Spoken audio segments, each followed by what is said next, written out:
සුබ දවසක් ඔයාලා හැමෝටම අදත් එකතු වෙලා ඉන්නේ ටෙක් මාස්ටර් LK අපේ YouTube channel එකත් එක්ක. ඉතින් ගොඩ දෙනෙක් කැමති Apple I Phones කියන brand එක use කරන්න. ඉතින් හැම කෙනෙක්ටම සල්ලි නැහැ. ඉතින් ඒ නිසා ගොඩ දෙනෙක්ම use කරපු iPhones තමයි මිලදී ගන්න try කරන්නේ. ගොඩක්ම brand new iPhone එකක් මිලදී ගන්නවට වඩා ඉතින් මේ ගොඩ දෙනෙක්ට තියෙන ගැටලුවක් තමයි use කරපු iPhone එකක් මිලදී ගන්න කලින් ඒ iPhone එක හොඳයිද නරකයිද කියලා කොහොමද හරියටම check කරගන්නේ කියලා. ඉතින් ඒ ගැන තමයි අද වීඩියෝ එකෙන් කතා කරන්න බලාපොරොත්තු වෙන්නේ. ඉතින් අද වීඩියෝ වලට බලලා පුළුවන් use කරපු iPhone එකක් හොඳටම හොඳයිද කියලා check කරගන්න.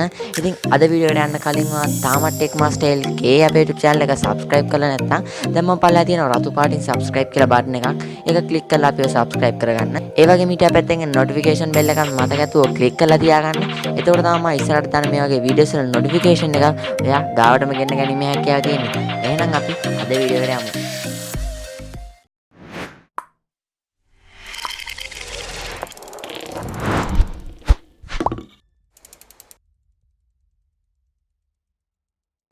ඉතින් පළවෙනිම මම මිලදී ගන්න යන iPhone එකේ condition එක බලන්න 60ක් 70ක්වත් හොඳ condition එකක් නැත්නම් ගොඩක් physical damage වෙච්ච iPhones මිලදී ගන්න යන්න එපා.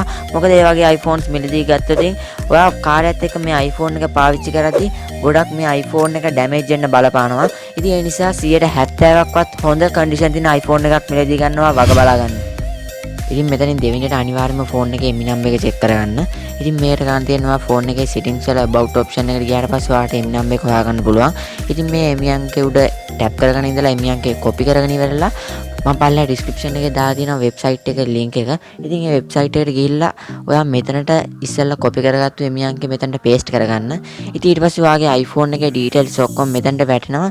මෙතනින් පුළුවන් ඔයාලට ලේසියෙන්ම ඔයාගේ එමිනම් එකත් same ද කියලා check කරගන්න.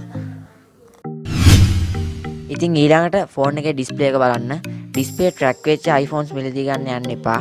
ඒ වගේම ඔයා ෆෝන් එක සුදු තිරයකට දාලා ෆෝන් එක පොඩ්ඩක් ලං කරලා බලන්න සුදු පාට පොල්ලි වගේ තියෙනවද කියලා. ඉතින් ඒ වගේ ෆෝන් එකේ තියෙනවා නම් ඒ වගේ iPhones මිලදී ගන්න යන්න එපා. මොකද ඒ iPhone වල තියෙන්නේ ඔරිජිනල් ඩිස්ප්ලේ එක නෙමෙයි. ඩිස්ප්ලේ දාපු iPhones තමයි ඒ වගේ ඩිස්ප්ලේ එකක් තියෙන iPhone වල තියෙන්නේ. ඉතින් ඒ නිසා අනිවාර්යයෙන්ම ඩිස්ප්ලේ එකත් චෙක් කරගන්න. ඉතින් මේකේ තුන්වෙනියට තමයි ෆෝන් එකේ ස්ටෝරේජ් එක. ඉතින් ඔය iPhone එකක් මිලදී ගන්නව නම් අනිවාර්යයෙන්ම 16GB ස්ටෝරේජ් එකෙන් උඩ iPhone එකක් මිලදී ගන්න. මොකද 2019 අවුරුද්දට 16GB ස්ටෝරේජ් එක ගොඩක්ම අපහසුයි. ඉක්මනට ස්ටෝරේජ් ෆුල් වෙනවා.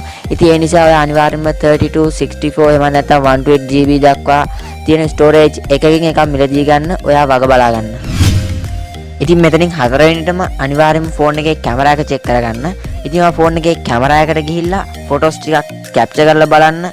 ගොඩක් හොඳට ස්මූත්ලි ෆොටෝස් කැප්චර් වෙනවද කියලා. ඒ වගේම ફોකස් එක බලන්න පොඩ්ඩක්. ඊට පස්සේ ඔයා ෆෝන් එකේ වීඩියෝ මෝඩ් එකට ගිහිල්ලා විනාඩි 2ක් විතර ෆෝන් එකේ වීඩියෝ එකක් රෙකෝඩ් කරගන්න. ඉතින් මේ රෙකෝඩ් කරන අතරතුරේ බලන්න ෆෝන් එක පොඩ්ඩක් ස්ටක් වෙනවද ෆෝන් එක හීට් වෙනවද කියලා. ඉතින් මේ වගේ දේවල් වෙනවා නම් අනිවාර්යයෙන් මේ ෆෝන් එක මිලදී ගන්න යන්න එපා. ඒ ෆෝන් එකේ මොකක් හරි ප්‍රශ්නයක් තියෙනවා. ඉතින් මෙතනින් පස්සේට ෆෝන් එකේ බැටරි එක. ඉතින් ඔයා ෆෝන් එකේ settings වල ගිහින් බැටරි option එකට ගියාට පස්සේ ඔයාලට බලා ගන්න පුළුවන් මෙතන බැටරි එකේ health එක. ඉතින් මෙතන බැටරි එකේ health එක 70ක් එහෙම නැත්නම් 80ට වඩා අඩුයි නම් අනිවාර්යයෙන් මේ ෆෝන් එකේ බැටරි එකේ අවුලක් තියෙනවා. ඉතින් ඔයා මෙතන බැටරි එක check කරද්දී සැලකිලිමත් වෙන්න ෆෝන් එකේ brightness එක උපරිමයෙන් වැඩි කරලා ෆෝන් එකේ bluetooth mobile data wifi වගේ හැම එකක්ම on කරලා ඔයා ෆෝන් එක ටිකක් use කරලා බලන්න. ෆෝන් එකේ ගොඩක් ඉක්මනට බැටරි බහිනවා නම් ඒ ෆෝන් එකේ මොකක් හරි අවුලක් තියෙනවා බැටරි එකේ. ඒ වගේ ෆෝන්ස් මිලදී ගන්න යන්න එපා. ඉතින් මේකේ 6 වෙනියට iCloud off කරලාද කියලා බලන්න. මේක ගොඩ දෙනෙක් වරද්ද ගන්න දෙයක්. ඉතින් ෆෝන් එක රීසෙට් කරාට පස්සේ ගොඩක් දුරට iCloud lock එකක් වැටෙන්න ඉඩ තියෙනවා. ඉතින් ඒ නිසා ෆෝන් එකේ settings වලට ගිහිල්ලා ෆෝන් එකේ අයිතිකාරයෙන් iCloud lock එකක් දාන්න. ඒ iCloud lock එක remove කරලම ගන්න. ඒ වගේම find my option එකත් off කරලාම ෆෝන් එක මිලදී ගන්න. ඔයා වග බලා ගන්න. ඉතින් මේ ඔක්කොම කරාට පස්සේ ෆෝන් එකේ Wi-Fi, data, Bluetooth හැම එකම on කරලා බලන්න මේ ඔක්කොම වැඩ කරනවද කියලා. ඉතින් ෆෝන් එකේ data on කරලා ඔයාලා network එක check කරගන්න පුළුවන්. ඉතින් මේ හැම එකම check කරගත්තට පස්සේ ෆෝන් එකේ power button එක, volume up down button එක වගේම home screen එක, fingerprint sensor එක වැඩ කරනවද කියලා බලන්න. ඒ වගේම ෆෝන් එකේ settings වල sound option එකට ගිහිල්ලා ෆෝන් එකේ sound සහ vibration check කරගැනීමේ හැකියාව තියෙනවා. ඉතින් ඔයා මොකද හිතන්නේ මේ වීඩියෝ එක ගැන? මේ වීඩියෝ එක ගැන හිතන ඕනම දෙයක් ඔයාලට පල්ලා කමෙන්ට් සෙක්ෂන් එකේ කමෙන්ට් කරන් යන්න පුළුවන්.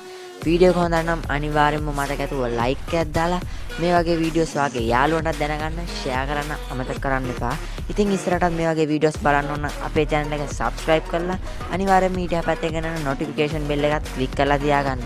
එහෙනම් අපි තවත් අලුත් මේ වගේම වීඩියෝ එකකින් හම්බ වෙනකන් ඔයාලා හැමෝටම සුබ දවසක්.